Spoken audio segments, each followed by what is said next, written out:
요한복음 11장 25절, 26절 말씀 같이 우리 한 목소리로 하나님의 말씀 같이 봤습니다. 예수께서 이르시되 나는 부활이요 생명이니 나를 믿는 자는 죽어도 살겠고 무릇 살아서 나를 믿는 자는 영원히 죽지 아니하리라. 내가 믿느냐. 할렐루야. 오늘도 주님께서 여러분에게 말씀하실 것을 믿습니까? 하나님은 살아계셔서 하나님을 찾는 자들에게 그분을 나타내시고 또 그분을 알길 원하시는 이들에게 하나님을 보여주시고 또 그 살아계심을 증거해 주십니다. 우리가 삶을 살아가면서 무엇보다도요, 가장 중요한 것이 태도입니다. 바른 태도가 바른 열매를 맺습니다. 그래서 우리 그리스도인들은 그리스도 하나님의 자녀로서의 바른 태도가 있죠. 존중하는 삶입니다. 존중하는 태도예요. 우리는 하나님을 존중합니다. 따라 보면 나는 하나님을 존중합니다. 나는 예수님을 존중합니다. 나는 부모님을 존중합니다. 나는 형제를 존중합니다. 나는 친구들을 존중합니다. 나는 후배들을 존중합니다. 나는 모든 사람들을 존중합니다. 존중하는 태도, 우리 그리스도인들이 가져야 될 바른 태도입니다. 아무리 좋은 머리를 가지고 있고 또 지혜를 가지고 있고 돈을 가지고 있고 능력을 가지고 있다 하나 바른 태도를 훈련받지 않으면요, 올바르지 못한 태도로 말미암아 그 사람의 삶은 망가질 수 있습니다.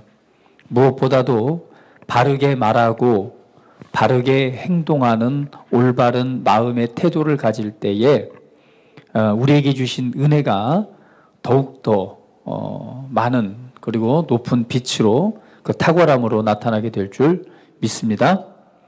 우리 옆 사람에게 고백합니다. 바른 태도를 가집시다. 그래서 우리가 하나님 앞에 예배 드릴 때도요, 또 예배에 참석하고 예배를 드릴 때도 바른 태도를 가져야 돼요. 그 태도는 어디에서 나오느냐? 그 마음에서부터 나옵니다.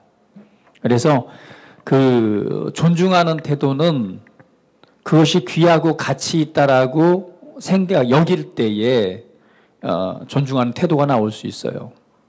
반대로 어떤 것에 대해서, 어떤 사람에 대해서 무시하고 있다면 무시하는 태도가 나올 수밖에 없어요.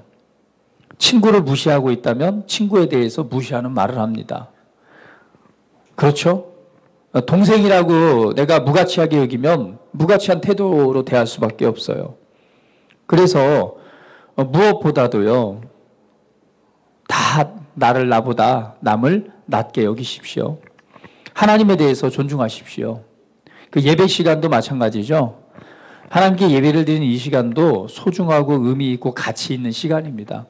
가치 있기 때문에 우리가 뭘 해야 돼요? 가치 있게 여김으로 존중하는 태도를 가지고 예배를 준비한다면 하나님께서 여러분에게 주시는 은혜가 놀라울 줄 믿습니다. 예배 시작 전에도 보니까요, 그냥 휴대폰, 페이스북을 한다든지 문자를 한다든지, 그거 좋아요. 그러나 나중에 해도 됩니다. 잠시 안 해도 돼요. 우리 아이들 11시 예배 시작인데 가서 편의점 들러서 음료 사고요, 또 김밥 사고요. 그거를 열심히 잘 먹어요. 좋아요. 먹는 게 나쁘지 않아요. 그러나 이왕이면 언제요? 예배 시간 전에. 그렇게 먹을 거면 좀 10분 정도 빨리 오세요. 빨리 와서 그 전에 먹고 준비하고, 그리고 하나님을 우리가 가치 있게 여긴다면, 왜냐하면 주님께서는 우리를 최고의 가치로 여기셨습니다. 할렐루야. 그렇기 때문에 나를 살리기 위해서 그분의 생명, 목숨값을 주셨어요. 나를 얼마나 가치 있게 여기고 얼마나 위대한 작품으로 여기냐면 그냥 무조건적인 사랑을 나에게 베푸시고 사랑하십니다. 그러한 사랑을 받았다면 마찬가지로 나도 하나님을 최고의 가치로 올려 드려야 되는 거예요. 그것이 어디에서 나타나느냐? 바로 예배. 하나님께 드리는 예배라면, 그분을 최고의 가치로 여긴다면 우리는 바른 태도를 가지고 예배를 준비해야 됩니다. 시간을 구별해야죠. 할렐루야. 자, 우리 옆 사람에게 시간을 구별하는 자가 됩시다. 예, 그렇잖아요. 이왕 주일날 와서 우리가 예배 드리는 날 시간을 구별했다면 이왕이면 온전하게 드리십시오. 할렐루야. 예, 이왕이면 온전하게 우리가 마음을 다하고 뜻을 다하고 힘을 다하여 주 너의 여호와 하나님을 사랑하라 라고 말씀하셨어요. 마음을 다하고 힘을 다하고 목숨을 다해서 사랑하라. 이것이 내가 너에게 주는 첫 번째 계명이다 라고 말씀했습니다. 그건 예수님께서 우리에게 주신 계명이에요. 우리는 하나님을 사랑하되 마음을 다하고 뜻을 다하고 목숨, 생명을 다해 사랑해야 됩니다. 그러한 마음으로 시간을 구별하고 하나님께 그런 바른 태도로 예배를 드린다면 하나님께서 여러분에게 베푸시는 하나님의 놀라운 음성을 들을 것이고 또 그분이 여러분에게 주시는 하나님의 놀라운 은혜를 여러분 삶에 실제로 체험하고 경험하게 될 줄 믿습니다. 할렐루야. 자, 우리 옆 사람에게 고백합니다. 우리 바른 태도로 하나님께 예배 드립시다. 예, 할렐루야. 자, 오늘은 부활절입니다. 오늘 예수님께서 이렇게 말씀하셨죠. 나는 부활이요 생명이니 나를 믿는 자는 죽어도 살겠고 무릇 살아서 나를 믿는 자는 영원히 죽지 아니하리니 이것을 내가 믿느냐. 오늘 이 말씀은요, 이 배경은 사실은 예수님의 친구가 있었죠. 바로 나사로입니다. 마리아와 마르다의 오빠인 나사로예요. 그런데 나사로가 병이 들었습니다. 그래서 예수님이 그 소식을 들었어요. 그런데 빨리 예수님께서 가셨으면 죽기 전에 고칠 수도 있었지만 그러지 않으셨죠. 그런데 이 나사로가 죽었습니다. 죽어서 장사를 지내서 이 무덤 속에 이제 안치가 됐어요. 그래서 한 2, 3일 지난 것 같아요. 몸에서 이제 뭐 썩은 냄새가 난다고 그랬으니까. 그때 예수님께서 드디어 이 나사로를 향해 옵니다. 왔을 때 동생인 마리아와 마르다가 찾아와서 얘기를 하는 거죠. 주님이 빨리 오셨더라면, 주님이 여기 계셨더라면 내 오빠가 죽지 않았을 건데요. 그랬더니 예수님께서 이렇게 말씀합니다. 너의 오라비가 다시 살아나리라. 그랬더니 이렇게 말합니다. 마르다가 그러나 나는 이제라도 주께서 무엇이든지 하나님께 구하는 것을 하나님이 주실 줄을 아나이다. 그죠? 그랬더니 예수님께서 내 오라비가 다시 살아나리라 이렇게 말했어요. 그랬더니 마르다가 말하기를 마지막 날 부활 때에는 다시 살아날 줄을 내가 아나이다 했더니 예수님께서 이렇게 말씀합니다. 나는 부활이요 생명이니 나를 믿는 자는 죽어도 살겠고 무릇 살아서 나를 믿는 자는 영원히 죽지 아니하리니 이것을 내가 믿느냐. 첫 번째, 나는 부활이요 생명이다라고 말합니다. 따라 봅니다. 예수님은 부활이요 생명이십니다.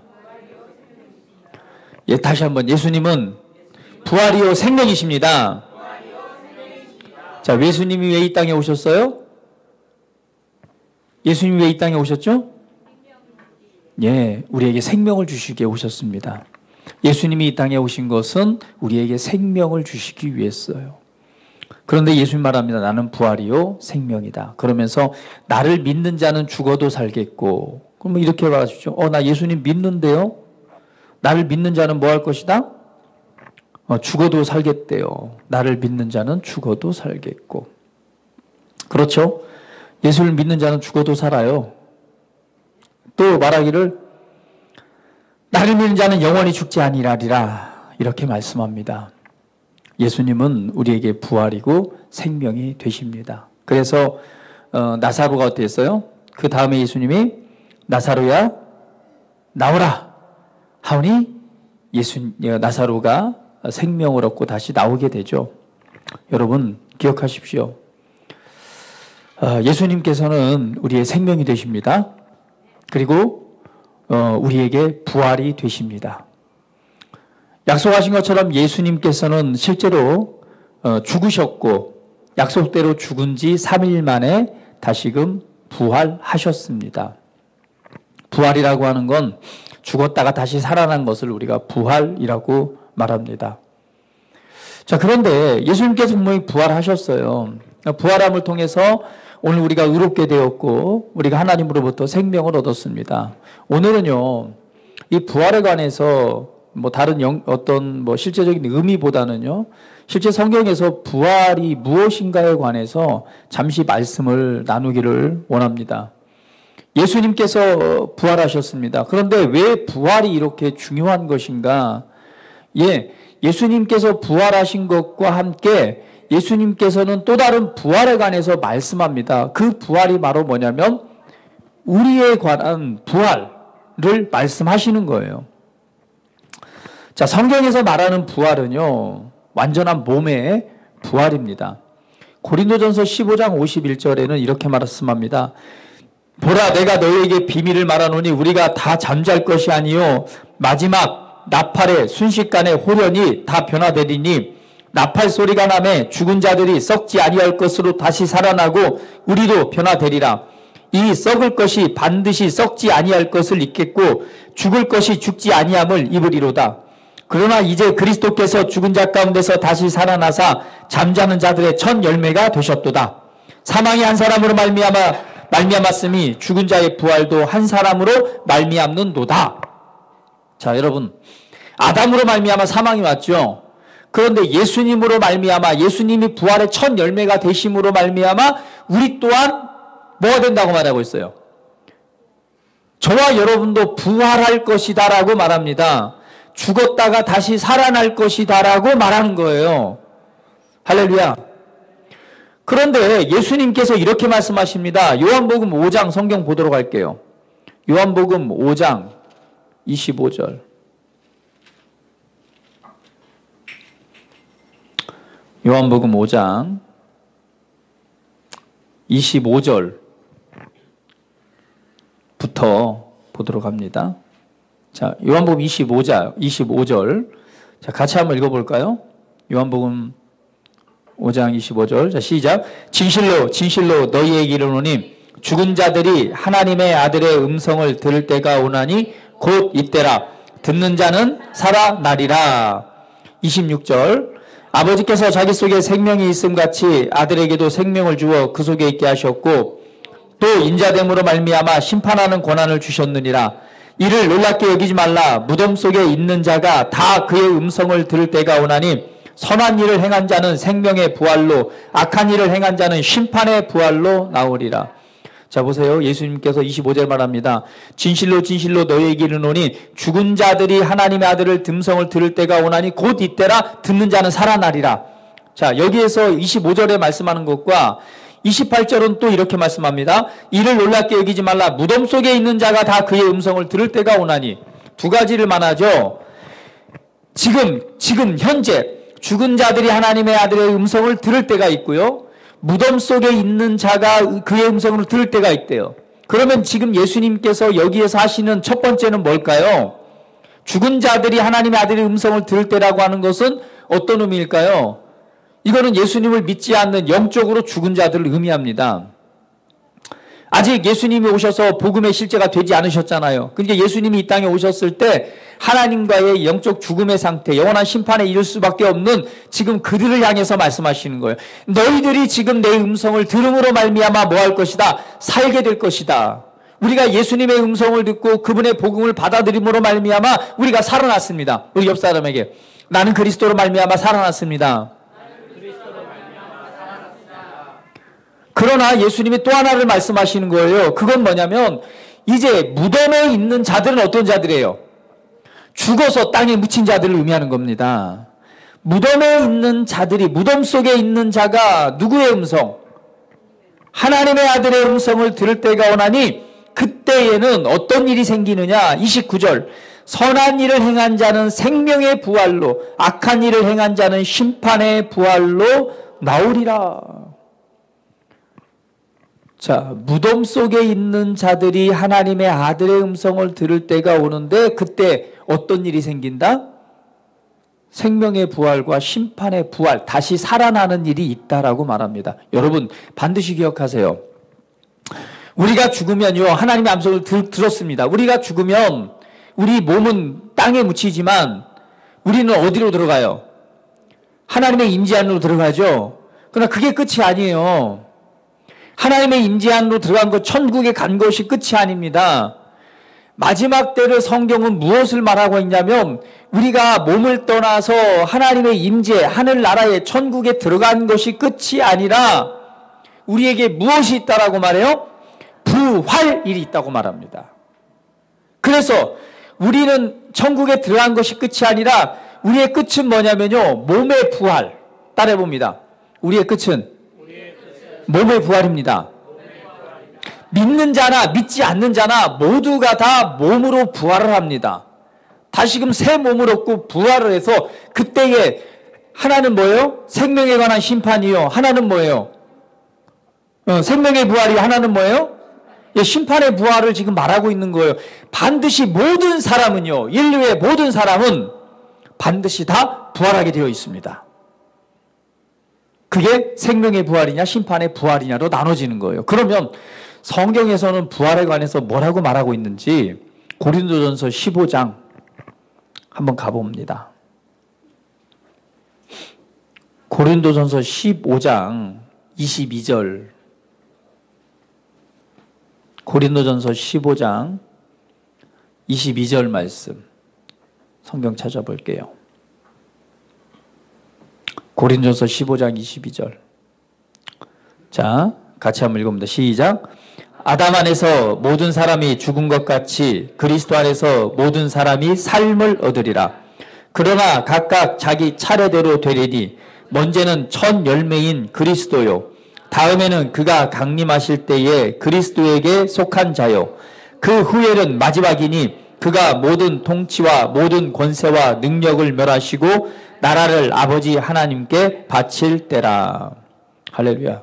성경 분명 말씀합니다. 우리가 다 잠잘 것이 아니요 마지막 나팔에 순식간에 호련히 다 변화될 것이다 라고 말합니다. 자, 여기에서 이렇게 말씀하죠. 그리스도 안에서 새로운 삶을 얻게 되는데, 그런데 차례대로 될 거래요.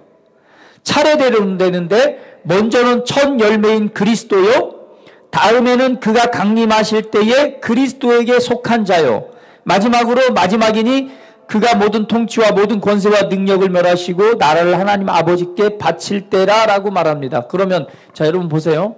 첫 번째는 누가 부활의 첫 열매가 되세요?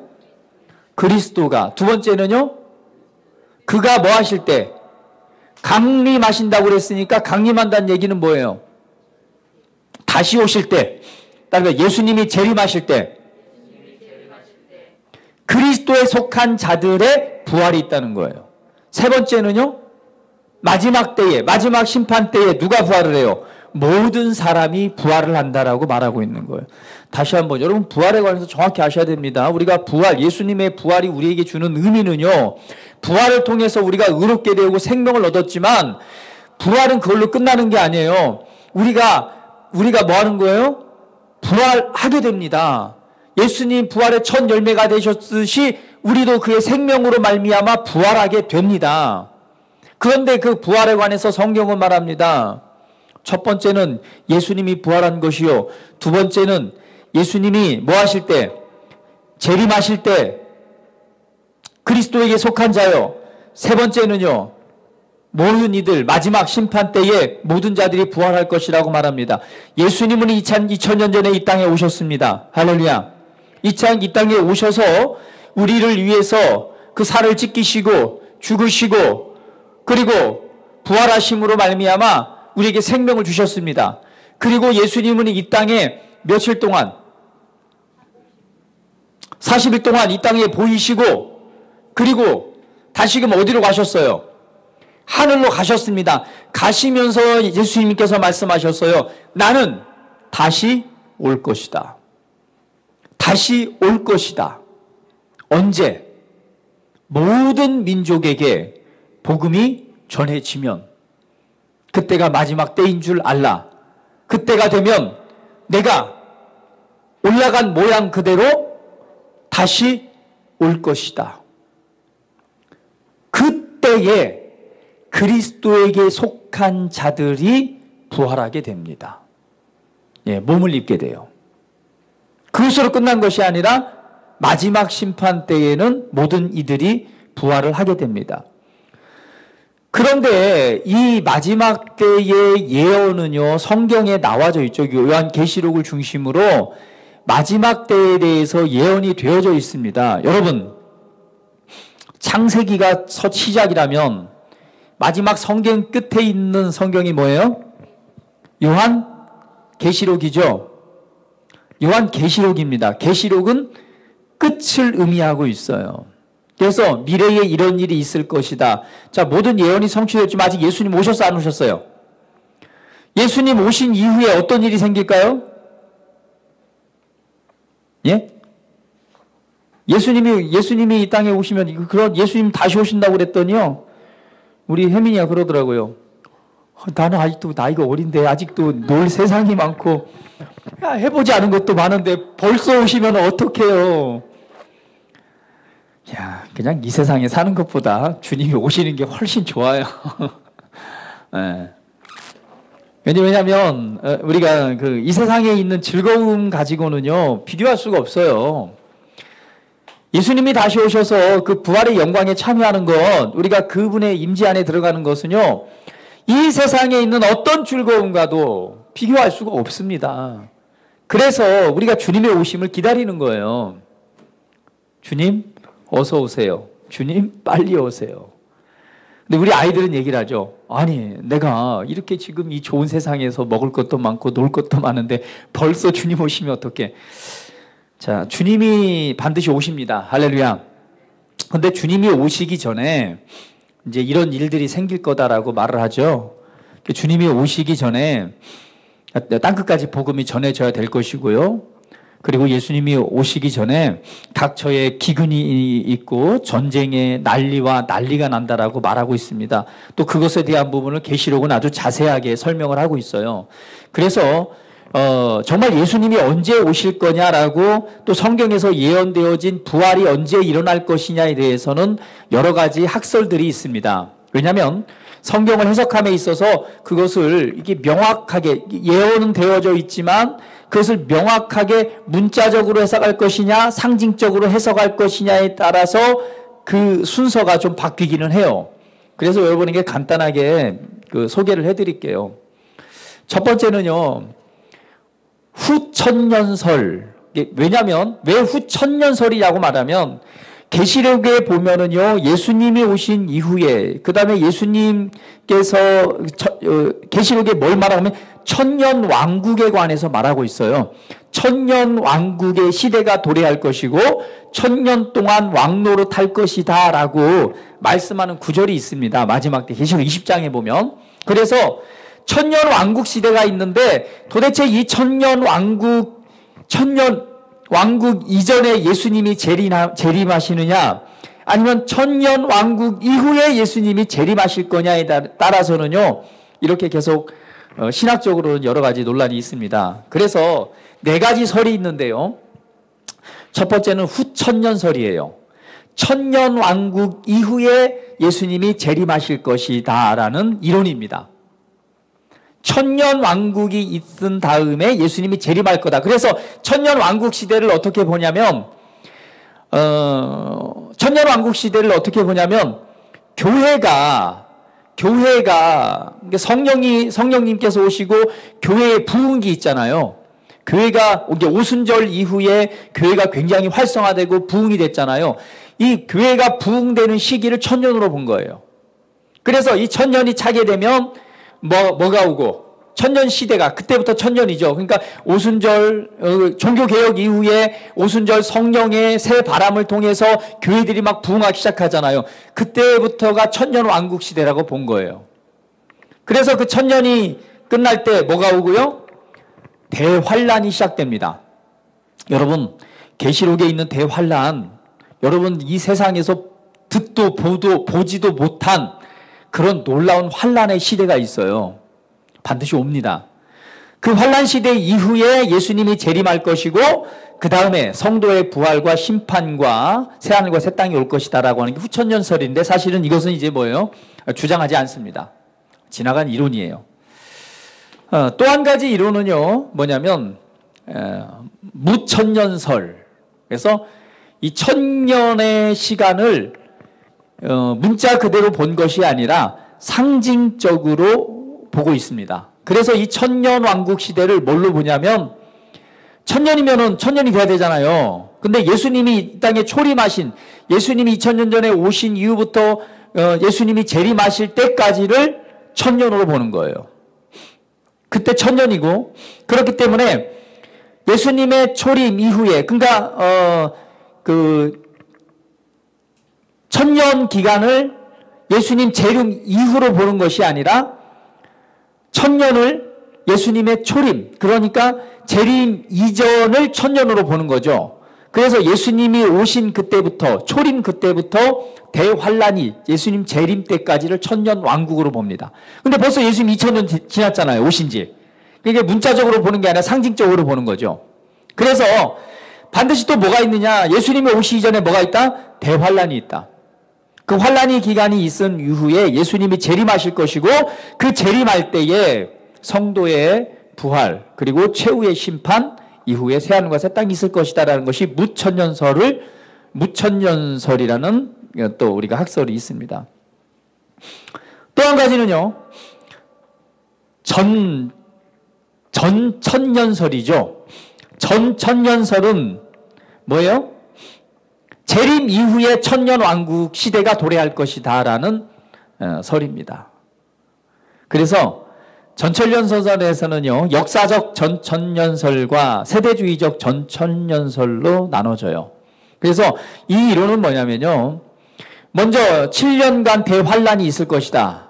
이제 앞으로 되어질 일이죠. 환란은요, 예수님 오시기 전에는 반드시 환란이 있습니다. 왜냐하면 그것이 징조, 예수님이 오실 징조 때라고 말하니까 분명히 대환란이 있습니다. 대환란과 함께 누가 오시냐면 공중으로부터 예수님이 재림하십니다.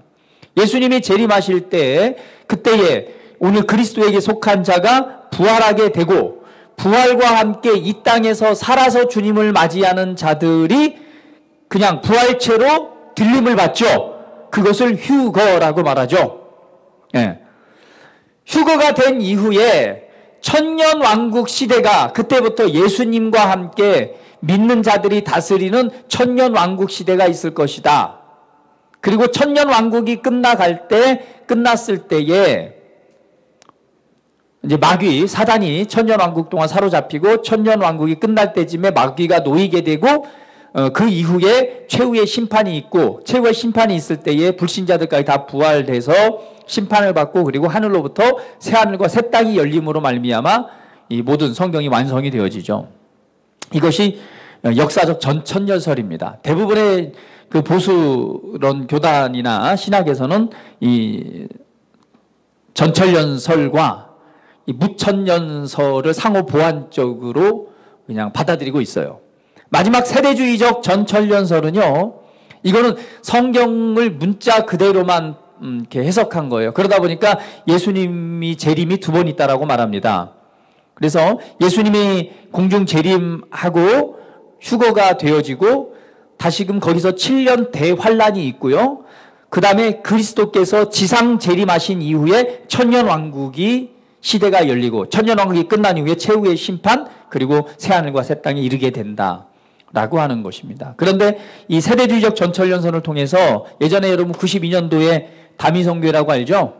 다미성교회 그때 뭐 했어요? 92년도에 휴거한다고 다들 재산 팔고 모여서 주님의 재림을 기다리다가 휴거 안 된 그게 뭐예요? 다미성교회죠. 이렇게 그걸 시대적으로 그 문자적으로 해석했을 때 많은 이단들이 여기에서 종말론을 가지고 이단들이 많이 출연을 했습니다. 자, 중요한 것은 시기가 어느 때인가, 천년왕국 시대가 언제인가, 뭐 참 논란이 많습니다. 그러나 이 부분에 대해서 뭐 좀 더 설명을 뭐 해드릴 수는 있겠지만 중요한 것은요, 여러분 기억하세요. 반드시 무엇이 있다? 예수님은 반드시 오신다는 거예요. 반드시 오십니다.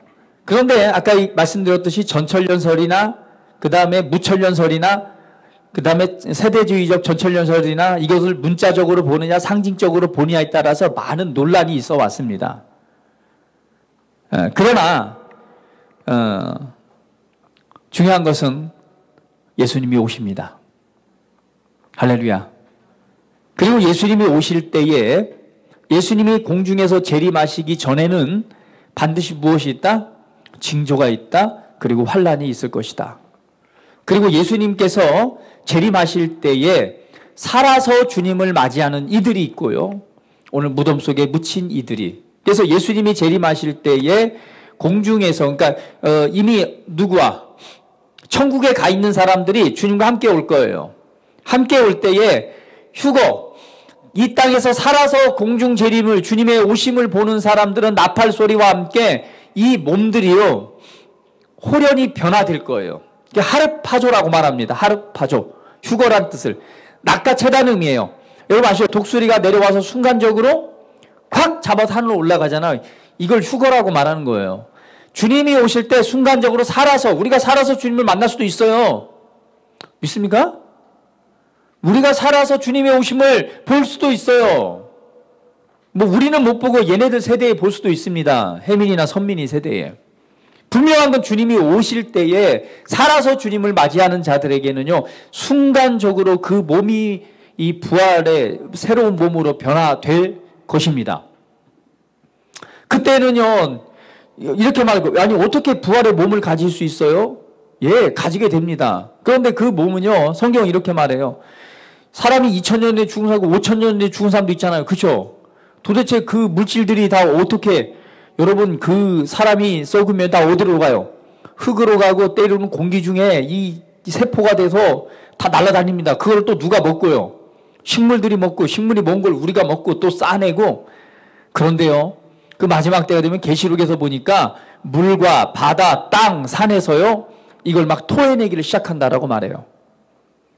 예. 그래서 부활은요. 정확한 우리의 살아있는 몸으로 부활하게 됩니다. 할렐루야. 예. 옆 사람에게 부활은 반드시 있습니다. 자, 그런데 오늘 첫 번째 부활은 예수님께서 부활하신 거잖아요. 자, 그런데 예수님께서 부활하실 때 예수님만 부활하셨나요? 예? 예수님만 부활하셨어요? 성경 절기로 본다면요, 예수님이 6월절 어린 양으로 잡히셨고, 그 다음에 예수님이 부활하신 절기는 초실절이란 절기입니다. 이거는 보리의 한 단을 하나님께 드리는 날이에요. 이것이 주일이에요. 그러면 보리 한 달은요, 한 알만 있는 게 아니라 여러 알이 있습니다. 그래서 예수님께서 예수님께서 부활하실 때 성경에 보면 뭐라고 말하냐면 무덤들이 열리고, 예수님이 부활하실 때 무덤들이 열리고 살아나요. 자, 무덤이 열렸으니까 이렇게 말할 수 있죠. 아, 이거 뭐 어제 죽은 사람이 살아났나 보다. 뭐 그렇게는 성경에 기록되지 않아요. 그러나 무덤이 열리고 그 다음에 예루살렘에 사람들에게 보여요, 안 보여요? 보여요, 안 보여요? 보입니다. 사람들에게 부활의 모습으로 보여요. 그러나 그 이후에는 기록이 없어요. 그러나 그들이 나사로처럼 죽은 몸이 살아나진 않았을 거예요. 왜냐하면 부활의 첫 열매들이라고 그랬기 때문에 예수님과 같은 몸으로 변화돼서 아마 예수님이 뭐 하실 때, 예수님이 승천하실 때 아마 같이 승천했을 거예요. 이것이 부활의 첫 열매입니다. 그리고 예수님께서 다시 오실 때 두 번째 부활이 바로 예수님이 다시 오실 때 그리스도에게 속한 자들이 부활하게 됩니다. 바로 누구예요? 저와 여러분이란 말이에요. 이것을 그리스도의 심판대라고 말해요. 저와 여러분이 부활하게 되는데 이 심판 뱀마의 자리는 어떤 자리냐? 여기는 죄에 대한 심판의 부활이 아닙니다. 이 자리는요, 정죄의 심판이 아니라 상급에 대한 심판의 자리예요. 그래서 그리스도께 속한 자들이 먼저 부활을 합니다. 그래서 내가 이 땅에서, 왜냐하면 믿는 자는 이미 영생을 가지고 있어요, 없어요? 또 다른 말, 나에게는 영생이 있습니다. 할렐루야. 다른 말, 나는 의롭게 되었습니다. 할렐루야. 그렇기 때문에 정죄에 대한 심판이 아니라 어떤 심판이에요? 상급에 대한 심판이에요. 그래서 바울은 이렇게 말하잖아요. 표대를 향하여 그리스도 예수 안에서 하나님이 위에서 부르신 부름의 상을 위하여 쫓아가노라. 히브리서 11장 6절에 보면 믿음이 없이는 하나님을 기쁘시게 못하나니 하나님께 나아가는 자들은 반드시 그가 계신 것과 또한 그가 찾는 자들에게 상 주시는 이심을 믿어야 할지니라. 고린도전서 9장 24절에 보면 운동장에서 다름질하는 자들이 다 달아날지라도 오직 상 얻는 자는 하나인 줄을 너희가 알지 못하느냐. 반드시 뭐가 있어요? 상이 있습니다. 따라해봅니다. 반드시 나에게는 상이 있습니다. 그러면 거기 그리스도의 심판대 앞에서는 어떤 공적에 대한 시험이 있는데요. 이 세 가지 논점으로 우리가 나눠볼 수 있습니다. 첫 번째는요, 동기예요. 동기라고 하는 것은 내가 나를 위해서, 내 인생과 나를 위해서 인생을 살았는가, 아니면 하나님의 나라와 그분의 영광을 위해서 그 목적을 두고 삶을 살았는가. 두 번째는 순종입니다. 순종이라고 하는 것은 나의 방법대로 하나님을 섬겼는가, 아니면 성경의 말씀의 원리를 따라서 그 말씀에 순종함으로 하나님의 의를 이뤘는가. 세 번째는 능력입니다. 내 자신의 힘을 가지고 하나님을 섬겼는가, 아니면 그분이 주신 그분의 능력을 따라 그분의 힘을 가지고 하나님을 영화롭게 해드렸는가. 결국 내가 했느냐, 그분이 주신 것 가지고 그분의 은혜를 따라 그분의 주신 삶의 계획과 목적을 따라 내가 하나님을 섬겼느냐에 따라서 이것이 뭐예요? 우리에게 판단되어지는 상급이라고 말합니다. 물론 열심히 해야 됩니다. 그러나 내 열심이 아니라 그분의 방법대로 그분의 뜻을 따라 우리의 삶을 드릴 때에 이것이 우리에게 받을 상급의 열매가 될 줄 믿습니다. 왜? 우리 안에 역사하고 계시잖아요. 그분은요. 우리를 도와주고 계세요. 또 그분을 통해서 선한 열매가 나타날 수 있습니다. 그래서 우리는 그리스도께 속한 자의 부활로 상급을 받는 자의 자리에 서게 되는 거예요. 그래서 여러분, 부활의 소망을 가지십시오. 부활의 소망을 가지십시오. 그리고 이 땅에서 대충 살지 마세요. 하나님의 방법대로 그분을 위해서 그분의 능력을 따라서 그분의 나라를 세우는 일에 여러분의 삶을 드린다면 그것이 바울에게 말했던 것처럼 오늘 부름의 상이요, 내게 예비되어진 생명의 면류관이요, 의의 면류관이요, 오늘 상 얻는 자, 내게 예비되어진 그 상을 말하는 것처럼 반드시 우리는 그 자리에서 그 상을 얻게 될 줄 믿습니다. 할렐루야. 할렐루야. 부활의 소망을 가지시고 우리가 이 땅에 어떤 삶을 살아가야 될 것인가 여러분 생각해 보시는 시간 되시기를 주님의 이름으로 축복을 드립니다. 그리고 마지막 심판 때에 드디어 모든 이들이 부활됩니다. 그거는 뭐예요? 심판의 부활이에요. 거기에는 천국 갈 것인가 말 것인가에 대한 심판이 아닙니다. 거기는 이제 몸을 입고 판결이 내려지는 자리예요. 영원한 심판, 영원한 죽음, 영원한 사망입니다. 그래서 마귀에 속한 모든 자들이 어디로 들어가요? 무적갱으로 들어가는 최후의 심판이 있게 되는 것입니다. 그 최후의 심판 이후에 하나님이 예비하신 새하늘과 새 땅이 펼쳐진다라고 말씀을 하고 있습니다. 이것이 마지막 예언되어진 계시록에 나와 있는 예언들입니다. 그래서 이 대환란 때에 마지막 전쟁이 있을 거예요. 사단이 잠깐 놓여서 전쟁을 하게 되는데 예루살렘을 공격한다고 에스겔에서 말하고 있습니다. 그럼 예루살렘에 대한 또 한 가지는 뭐예요? 바로 교회에 대한 공격입니다. 교회에 대한 공격이 아주 심각하게 일어날 거예요. 그럼 마지막 때가 가까운 줄 아세요. 교회에 대한 심각한 공격이 있을 것이고 또 시기적으로 보면 예루살렘과 이스라엘에 대한 어떤 일들이 일어날 것입니다. 성경학적으로 볼 때 성도사님들이 얘기합니다. 이제 드디어 소수의 민족만 남았어요. 땅끝까지 이르러 복음이 전파되어 오시겠다고 했는데 복음이 거의 다 들어갔습니다. 얼마 남지 않았어요. 지금 선교사님들과 선교의 사역들이 더 불릴 듯 일어나고 있습니다. 다른 말로 하면 마지막 때가 얼마 남지 않았습니다. 우리는 늘 깨어있는 삶을 살아야 돼요. 부활의 소망을 가지십시오. 그리스도 안에서 내가 이 세상에서 어떤 삶을 살아가야 될 것인가, 오늘 말씀을 따라 성령의 능력을 따라 하나님의 힘을 따라 오늘 부활을 사모하고 또 기대함으로 말미암아 여러분에게 정말 멋지고 아름다운 삶을 살아가시기를, 주님을 위한, 주님의 나라를 위한 믿음의 삶을 살아가시기를 주님의 이름으로 축복을 드립니다. 그래서 초대 그리스도인들은 이렇게 고백했습니다. 우리 계시록 한번 보도록 할게요. 계시록 마지막 장에 뭐라고 기록되는지 한번 보도록 합니다. 자, 계시록 22장.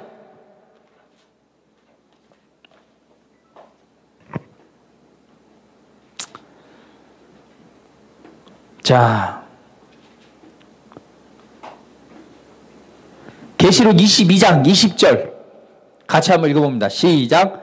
이것들을 증하신 이가 이르시되 내가 진실로 속히 오리라 하시거늘 아멘 주 예수여 오시옵소서. 이게 뭐예요? 아람어로 아멘 마라나타. 우리 고백해봅니다. 주님은 반드시 오십니다.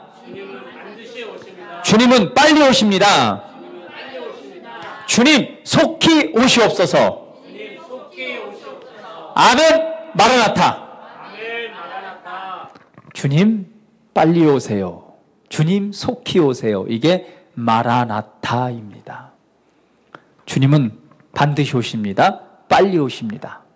오늘 이 부활의 신앙을 가지고 부활 안에서 부활의 소망을 가지시고 이 땅에서 하나님의 영광을 위한 그런 삶을 여러분 살아가시기를 주님의 이름으로 축복을 드립니다.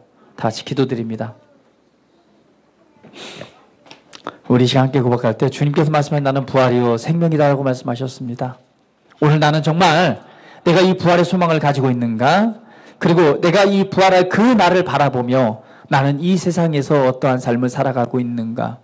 오늘 돌아보시면서 오늘 부활의 은혜에 참여케 하신 주님을 찬양하고 경배하면서 감사하면서 그리고 우리가 이 땅에서 내가 사는 날 동안 어떤 인생과 어떤 삶을 살아가야 될지 한번 돌아보시면서 주님 앞에 기도드리는 시간 같습니다. 다 같이 기도합니다. 할렐루야.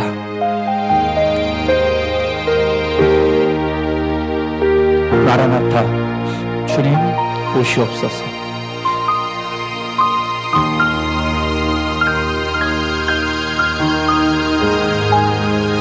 아버지, 더 많은 영혼이 구원 얻게 하시고 더 많은 영혼이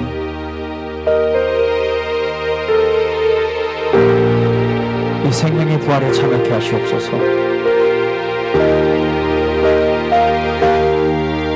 주의 복음의 이 기쁨이 온 세계에 이르러 모든 민족에게 다 이 복음을 듣게 하시고 듣는 자마다 구원을 얻게 하시고 듣는 이마가 살아나리라 말씀하신 것처럼 오늘 이 주의 음성을 듣는 자마다 거듭나게 하시고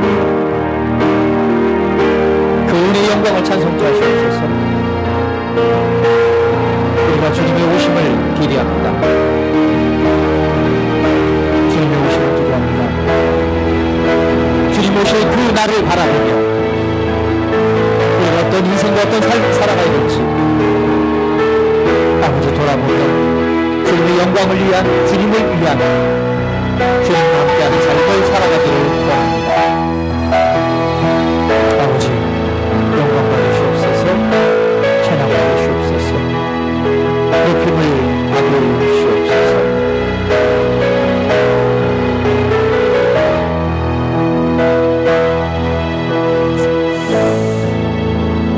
아버지 감사합니다. 모든 것이 헛되고 헛되니 모든 것이 헛되다고 말씀했습니다. 우리의 욕심을 위해서 우리의 의를 위해 살아가는 모든 일들은 다 헛됩니다. 그러나 우리의 부르심을 위해서 하나님의 나라를 위해서 영혼을 구원하고 교회를 세우는 일에 그 의미 있고 가치 있는 인생을 주님께 주시는 힘과 능력으로 행할 때에 오늘 우리가 부활을 통해 주님을 만날 그때에 우리에게 영원한 상급으로 우리에게 갚아주시는 줄을 믿습니다. 우리가 부활을 사모합니다. 또 주님의 오심을 기대합니다. 오늘 주님을 만날 그때까지 우리에게 주신 이 복음의 능력을 통해서, 우리에게 주신 성령의 능력을 통해서 하나님의 살아계심과 그 역사하심을 우리가 믿음으로 더 많은 영혼을 구원하고 더 많은 영혼을 살리고 더 많은 영혼에게 하나님의 나라가 세워지기를 우리가 소망하며 그러한 믿음의 삶을 살아가기로 선택합니다. 오늘 하나님의 아들의 음성을 들을 때가 오나니 듣는 자는 살아나리라 라고 말씀하셨습니다. 이 음성을 듣기 위해 갈망하고 있는 이들이 있습니다. 우리가 전하지 않으면 들을 수가 없습니다. 오늘 전하는 자가 있어야지 듣고, 듣는 자가 믿음으로 반응하여 오늘 다시 살아나는 역사가 있게 될 줄 믿습니다. 우리 인생과 삶을 되돌아보며 하나님의 나라를 위한, 하나님을 위한 좀 하나님이 계획하신 그런 삶을 살아가기를 원합니다. 하나님 축복하시옵소서, 이루시옵소서, 또한 그 영광을 나타내시옵소서. 주님만을 찬양합니다. 예수님의 이름으로 기도드립니다. 아멘.